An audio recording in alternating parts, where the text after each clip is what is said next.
Olá, turma, tudo bem com vocês? Bom, estou aqui para mais um vídeo explicativo da semana. Espero que vocês aprendam mais um pouquinho sobre o continente americano, mais em específico sobre a população da América. Então, vamos lá? Bom, o território americano é ocupado de forma desigual pelos seus habitantes, né? Essa distribuição da população pelo território ela ocorre de forma irregular.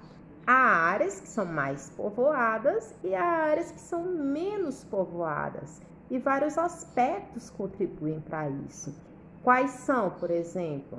Pode ser a questão do relevo, pode ser a questão do clima, pode ser a questão dos solos, né? São vários os critérios que fazem com que essa população ela se mantenha de forma desigual em sua distribuição pelo nosso continente. E está aí uma imagenzinha, né? O título é América Densidade Demográfica, ou seja, densidade demográfica significa o número da população por área, tá? A gente sempre tem que lembrar disso. É a relação entre o número de população pela área. Então, as áreas, a gente observa aí, de acordo com a legenda, maior que 1.000 habitantes por quilômetros quadrados, né? Nesse marronzinho mais escuro. Um pouquinho mais clarinho, a gente tem de 100 a 990 habitantes por quilômetros quadrados. Lá, por exemplo, no amarelinho mais clarinho, tem menor que 2 habitantes por quilômetros quadrados. Ou seja, diante da legenda, o que a gente vai saber, né, sobre isso?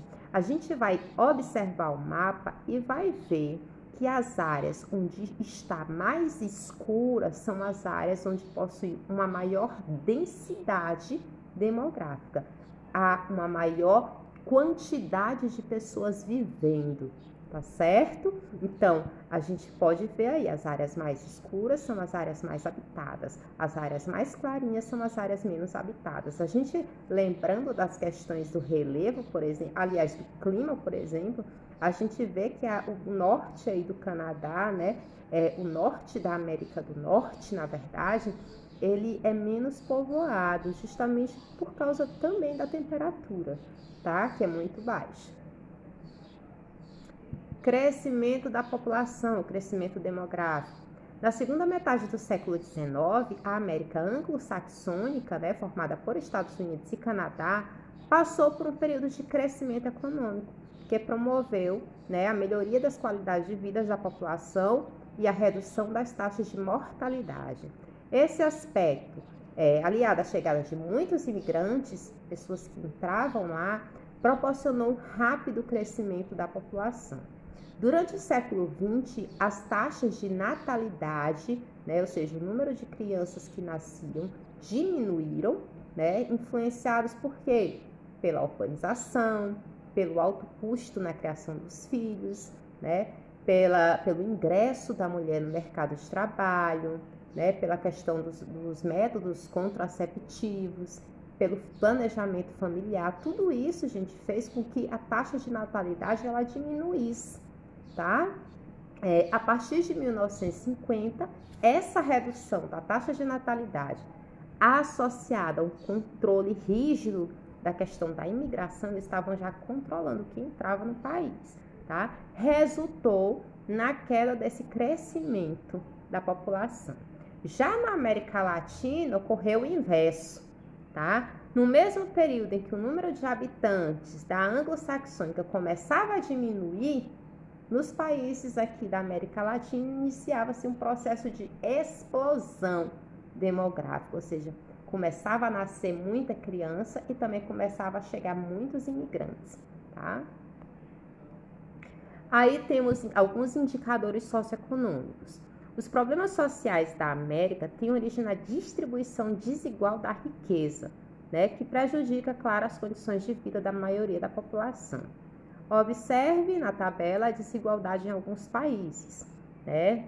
A gente tem aí o IDH, que é o Índice de Desenvolvimento Humano, que vai levar em consideração a taxa de natalidade, a taxa de mortalidade, a escolaridade, né? As questões de saúde, né? Na verdade, esses são indicadores sociais para saber se aquele país é desenvolvido ou subdesenvolvido, tá? Então, a gente tem aí os Estados Unidos com o maior, né, IDH, 0,920. A gente tem o Canadá também com 0,920. Temos o Chile com 0,847. O Brasil está lá em 0,754, tá? É como eu acredito que eu já expliquei para vocês, tá? O nosso país é considerado um país emergente, né? Porém, é um país que possui um alto PIB, né? Possui uma grande renda, uma grande arrecadação de renda, tá? O problema é porque esse dinheiro, toda essa renda, na verdade, é distribuída de forma desigual para a população, tá certo? Ocasionando, claro, alguns problemas socioeconômicos. Aí temos a saúde pública, né? Apesar dos avanços verificados nas últimas décadas, a América Latina ainda apresenta graves problemas relacionados à saúde pública.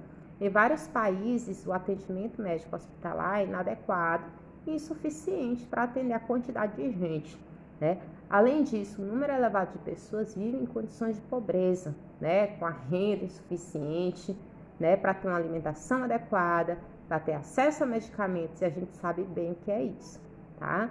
2 indicadores sociais ajudam a compreender as diferenças de condições de saúde na América anglo-saxônica e na América Latina. Quais são esses? A taxa de mortalidade infantil e a expectativa de vida.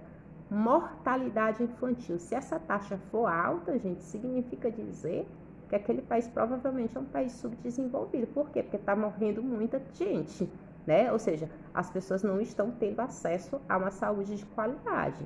E a expectativa de vida é quantos anos, em média, as pessoas viverão, né? Nos países como Estados Unidos e Canadá, essa expectativa de vida é alta, tá certo? Ou seja, quanto mais as pessoas viverem, mas de toda e qualquer forma, a gente vai acreditar que a saúde, ela tá boa, certo?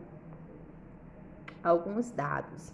Aí temos países selecionados, taxa de mortalidade infantil e expectativa de vida, tá? Aí temos mortalidade infantil abaixo de 5 anos, né? Ou seja, esse primeiro gráfico mais laranjinha, né, é o gráfico de mortalidade infantil. Olha aí o Canadá, né, com 5 a cada 1.000 habitantes. 5 não, um pouco menos, né? Em torno de 5. Estados Unidos com 7, né, a cada 1.000 habitantes. Cadê o Brasil com 15, né? 15 crianças que morrem a cada 1.000 que nascem vivos. E olha o Haiti, né, que é um país super pobre, um país subdesenvolvido. Em torno de 67 crianças morrem, né, a cada 1.000 nascidos vivos. Vamos para a expectativa de vida, que é esse outro gráficozinho, um laranja mais clarinho, né? Quem está no topo da expectativa de vida é o Canadá e Estados Unidos, ou seja, lá as pessoas vivem mais, né? Expectativa de vida ao nascer por anos, né? A expectativa de vida do Canadá gira em torno de 82 anos, nos Estados Unidos em torno de 79, aqui no Brasil as pessoas vivem em média 75 anos, isso dados de 2016. Tá? E no Haiti, né, que é o país mais pobre desses aí, as pessoas vivem em média até 63 anos. Estrutura etária. Os países em desenvolvimento do continente americano apresentam taxas, né, de natalidade mais altas e expectativa de vida mais baixa, tá? Que os países com maior desenvolvimento. Na América Latina, é grande a participação de crianças e jovens na estrutura etária da população, enquanto na América anglo-saxônica é maior, na verdade, a participação de adultos e idosos. Ou seja, quando a gente olha para uma estrutura etária, eu vou passar aqui para vocês verem, aí tá de Guatemala e de Uruguai, né? A base da pirâmide, que é essa parte mais baixa, né?